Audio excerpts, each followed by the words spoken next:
신율의 뉴스 정면 승부 3부 시작하겠습니다. 오늘 3부, 오늘 하루에 있었던 가장 중요한 뉴스들 여러분들께 정리해서 전해드리는 정면 브리핑 시간인데요. 오늘도 김영민 아나운서 함께하겠습니다. 안녕하십니까? 네, 안녕하세요. 예, 아니 비가 엄청 왔던 모양이에요. 맞아요. 가평 같은 데는 진짜 엄청나게 왔던 모양인데 지금 사망자도 엄청나게 많이 나온 모양이에요. 네, 맞습니다. 전국에 지금 극한 호우가 내리면서 사망자가 거의 20명에 달하는 정도로 많이 발생하고 말았습니다. 실종자도 숨진 채로 발견이 되면서 지금 가장 최신 뉴스로 봤을 때 사망이 19명, 실종 9명입니다. 지역별로 사망자를 보면 산사태가 발생한 경남 산청이 가장 많았고요. 경기 가평, 충남 서산, 경기 오산 포천, 충남 당진, 광주 북구 등으로 나타났습니다. 실종자는 지금 가평과 산청 지역에서 있고 광주 북구에서도 있는데요. 사실 매몰자의 생존 가능 시간이 일반적으로 72시간 이내다 이런 말이 있는 만큼 최대한 빠른 시간 안에 실종자들을 구조할 수 있기를 바라는 마음을 좀 가지고 있습니다. 대피한 주민은 15개 시도에서 9,887세대 14,166명으로 조사가 됐습니다.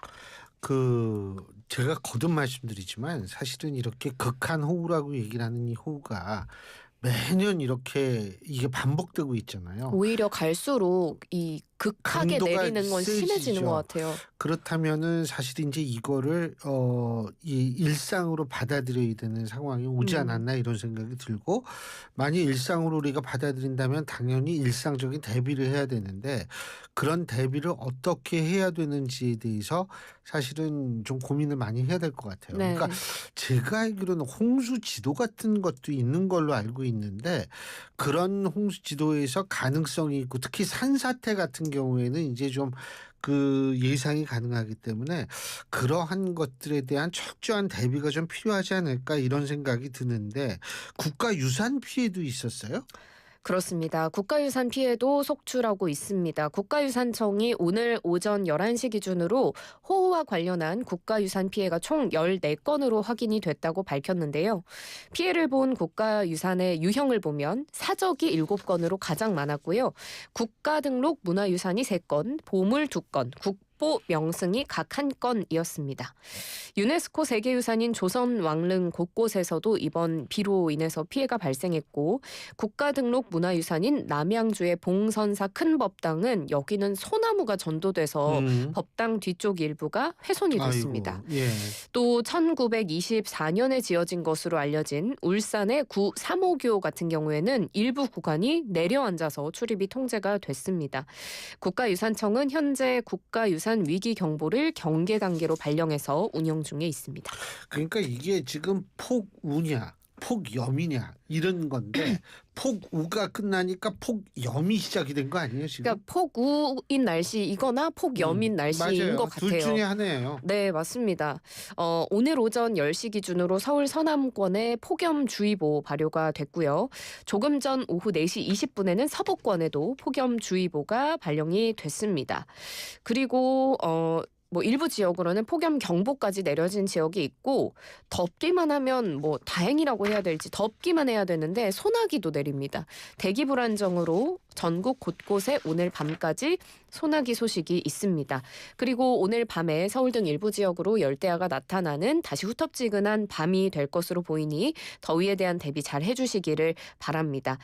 당분간 습도가 높은 그야말로 찜통 안에 들어와 있는 것 같은 찜통 더위가 이어지면서 온열 질환, 그리고 피해를 본 곳들이 다시 복구 작업을 하는데 날이 더우면 거기에 대한 피해가 또 있을 수 있잖아요. 맞아요. 네, 수해 복구 현장에서 각별한 주의가 필요합니다. 근데 진짜 이거 날씨가 왜 이렇게 되는지, 또 겨울에는 또 너무 이상하게 너무 많이 춥고. 네, 그러니까요. 이거 참 정말 걱정인데 이걸 어떻게 해야 좋을지 모르겠네요. 하지만은 제가 없어도 거듭 말씀드리지만 이제는 극한 호우가 아주 드물게 발생하는 현상이 아닌 만큼 네. 이런 것들에 대한 철저한 대비를 미리미리, 예를 들면 여름에 있는 건 겨울에 대비하고 이런 게 좀 필요하지 않을까라는 생각이 들어요. 그리고 그 김영민 아나운서는 며칠 날 신청할 수 있어요? 전 목요일입니다. 목요일. 네. 전 오늘 했어요. 들어오셨나요? 아니 그거 내 카드사에다 다음 했거든요. 날에 들어오는 건가요, 그게? 그것이 신청이 됐습니다. 여러분 무슨 얘기인지 모르시죠? 무슨 얘기를 하느냐? 그렇죠. 다음 날. 민생회복 지원금 얘기를 하는 겁니다. 이게 그러니까 상년도 끝자리가 1인 사람은 오늘 할 수 있는 거고요. 2하고 3인가 그럴 거예요 아마. 그것도 관련해서 제가 가지고 왔는데. 근데 그거 네. 카드사에서 연락이 오더라고. 그렇죠. 그러니까 뭐 전화가 아니고요, 여러분. 이 문자가 들어오니까 여러분이 앱을 전부 깔면은 카드 앱을 깔면은 거기서 다 이 메시지가 뜹니다. 예. 오늘은 출생연도 끝자리 16, 16인가? 내일은 27, 수요일 38, 목요일 49, 금요일 50, 토요일 전부 다. 그렇군요. 예. 토요일 전부 다. 다 할 수 있습니다. 토요일 전부 다. 뭐 토요일에 좀 하셔도 될 것 같아요. 그렇죠. 근데 이거 지금 어쨌든 제가 근데 그 신청을 해보니까 신청이 완료되었습니다라는 건데 카드사는 보통 저걸로 오거든요. 포인트로 죄송합니다. 하거든요. 네. 괜찮아요. 포인트로 오거든요. 그래서 이거 어떻게 될지는 그건 모르겠는데 뭐 여러분들도 신청 안 하신 분 있으면 뭐 토요일 하셔도 되고 뭐 오늘 16인가요? 끝자리, 네. 그 16 여기에 해당하시는 분은 아직도 하실 수 있죠, 뭐. 네, 맞습니다. 지금 이재명 정부에서 처음으로 실시한 대규모 경기 부양책이죠. 민생회복 소비 쿠폰 신청이 오늘부터 시작이 됐습니다. 오늘 오전 9시부터 오는 9월 12일 오후 6시까지 약 8주 동안 온 오프라인 통해서 민생회복 소비 쿠폰 1차 신청을 받는다고 밝혔는데요. 지원 금액은 국민 1인당 기본 15만 원이고요. 차상위 계층과 한부모 가족은 1인당 30만 원, 기초생활수급자는 1인당 40만 원을 받게 됩니다. 또 여기와는 별개로 서울, 인천, 경기 제외한 비수도권 지역 주민은 3만 원이, 농어촌 인구 감소 지역 주민은 5만 원이 추가로 지급이 되고 신청을 하면 그 다음 날에 소비 쿠폰이 지급이 되고 사용 기한은 11월 30일까지입니다. 근데 저는 말이에요. 아까 제가 오전에 신청을 했거든요. 네. 근데 아주 원활하게 했는데 일부 카드사는 앱이 먹통이 됐다라는 얘기도 있는 모양이더라고요. 신한카드신가요? 아니요. 그래서 아니었을 수도 있나 봐요. 기사를 보면 대표적으로 신한카드가 접속 장애가 발생했다고 하더라고요. 이 온라인을 통해서 신청하는 사람들이 한꺼번에 죄송해요. 제가 감기라서 자꾸. 괜찮아요. 네, 신한카드 등 일부 카드사 앱에서 접속 장애가 발생했습니다.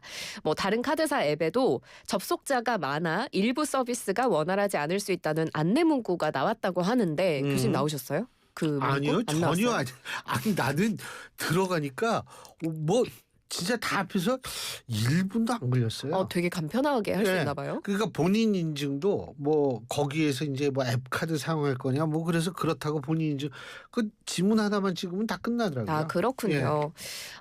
그런데 일부 불편을 겪으신 분들이 있는 것 같고 그리고 이제 오프라인으로도 신청을 할 수가 있잖아요. 맞아요. 그래서 주민센터도 맞아요, 굉장히 맞아요. 북적였다고 예. 하더라고요. 특히나 이 온라인으로 하는 것이 쉽지 않은 고령자들을 중심으로 신청자가 좀 몰렸고요.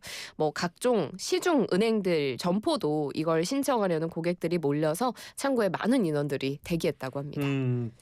아니 뭐 이걸 오프라인으로 신청을 하시는 것도 뭐 나쁘지는 않겠죠. 근데 어쨌든 이거는 좀 카드사 앱 그 어플리케이션 관리를 좀 제대로 해야 될 거라고 생각이 되는데 구치사둘님이 주말에는 오프라인 신청이 안 된다라고 하셨습니다. 그럴 것 같아요. 왜냐하면 공무원분들이 그렇죠. 또 쉬시는 날이니까 그렇게 되겠죠. 이 행정복지센터가 주말에 운영하지 않아서 이제 신청 불가하다는 건데, 근데 이제 어쨌든 주말에는 뭐 앱은 여러분 대부분 요새는 카드 쓸 때 앱으로 많이 하니까, 맞아요. 그러니까 그 앱으로 신청하시면 큰 문제 없이 되실 거란 생각이 들어요. 그리고 뭐 이게 1차분 이거 뭐 빨리 신청한다고 해가지고 이거 나 놓쳤네 이거 돈 못 받는 거 아니야? 그런 건 아니니까요. 이런 건 아니니까 너무 걱정하지 않으셔도 될 것 같습니다. 그리고 참 우리 그 얘기 안 했네. 라디오 청취율 조사 기간이요? 오늘이 근데 끝났어요. 6시 끝났구나. 끝났습니다. 아, 그렇군요. 다들 많이 해주셨을 거예요. 아, 예. 네. 다른 데에서는 다른 얘기를 하니까 우리가 우리 얘기를 해야 되는데 벌써 끝났구나. 예. 이게 저녁 방송이면 이게 안 좋네. 이 그러네요. 기회의 균등성이 아주. 그리고 참 저 이거 보고서 정말 너무 끔찍하고 놀랐는데 이게 도저히 믿을 수가 없어요. 아버지가 사제총으로 아들을 쏴서 살해를 했다 그러잖아요. 네, 맞습니다. 아버지가 아들을 살해한 것도 믿을 수가 없는데 이 흉기가 사제총이라는 것도 사실 우리나라에서 쉽게 믿어지지 않는 맞아요. 소식이었습니다. 60대 남성 A씨가 어제 오후 9시 31분쯤 인천 연수구 송도동의 한 아파트 33층에서 자신이 만든 사제총을 쏴서 아들 30대 B씨를 살해한 혐의를 받고 있습니다. 총에 맞은 아들이 119 구급대에 의해서 병원으로 옮겨졌지만 숨졌고요. 경찰은 범행 후에 달아난 A씨를 추적 끝에 3시간여 만인 오늘 새벽 0시 20분 서울 남태령 근처에서 붙잡았습니다.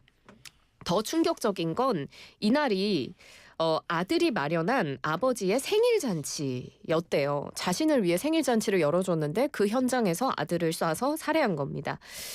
이 자리에는 부자 외에 A씨의 며느리 그리고 손주 2명, 지인 등도 함께 했던 것으로 전해지는데요. 이걸 신고한 사람이 아들의 부인, 즉 A씨의 며느리입니다. 신고를 할 때 시아버지가 남편을 쐈다 이렇게 신고를 했을 텐데 얼마나 충격적이었을지 감도 잘 오지 않습니다.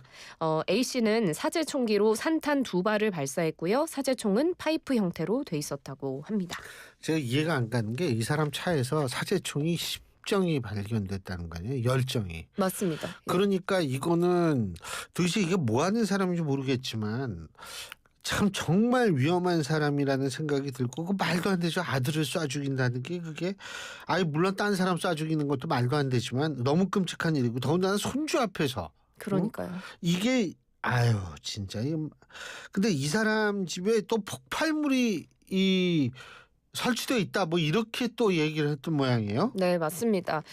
A씨를 체포를 하고 나서 경찰이 진술을 받았는데 아버지인 60대 A씨가 사는 도봉구 쌍문동 주거지에 폭발물을 설치했다. 이런 진술을 확보하게 됩니다.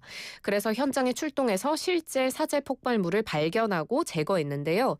A씨의 집에서 발견된 폭발물은 시너가 담긴 페트병과 세제통, 우유통 등으로 점화 장치가 연결이 돼 있었고 오늘 정오에 폭발하도록 타이머 설정이 돼 있었던 것으로 파악이 됩니다. 자택에 특공대가 투입이 돼서 오늘 새벽에 해체가 완료가 됐고요. 경찰은 A씨의 집에서 타이머 폭발물 15개를 발견한 건 물론이고 A씨의 차량에서 사제총기 10정가량 제작 가능한 부품을 발견했습니다. 아까 교수님께서 뭐 하는 사람이냐라고 이야기하셨는데 사실 군이나 경찰 출신이 아니라 그냥 자영업을 하는 인물로 전해지고요. 유튜브에서 총기 제작법을 배웠다. 이렇게 경찰에 진술했다고 합니다. 이게 더군다나 요새는 그 3D 프린터라고 아시죠? 네. 3D 프린터 이런 걸 가지고서 이거를 만드는 사람이 있을 수 있다라는 거거든요. 그러니까 지금 이 사건을 계기로 정부에서는 보다 철저하게 사실은 그 유튜브라든지 아니면 인터넷이라든지 이런 것에서 이 혹시라도 모를 수 있는 총기 만드는 이런 것들에 대한 블라인드 처리가 좀 시급하지 않나 이런 생각이 들어요. 더군다나 3D 프린터로 만드는 경우도 있다고 하는데 그럴 때는 3D 프린터의 관리를 잘해야겠죠. 근데 그게 3D 프린터가 아직은 가격이 비싸기 때문에 일반인은 그게 손쉽게 구입할 수 있는 건 아니기 때문에 그런데 저는 이 사람이 범행 동기가 뭔지가 참 너무 기가 막혀가지고 말이 안 나오더라고요. 이게 도대체 뭐 하는 짓인지 이게. 알겠습니다. 오늘 수고하셨습니다. 고맙습니다. 고맙습니다. 예, 김영민 아나운서였습니다.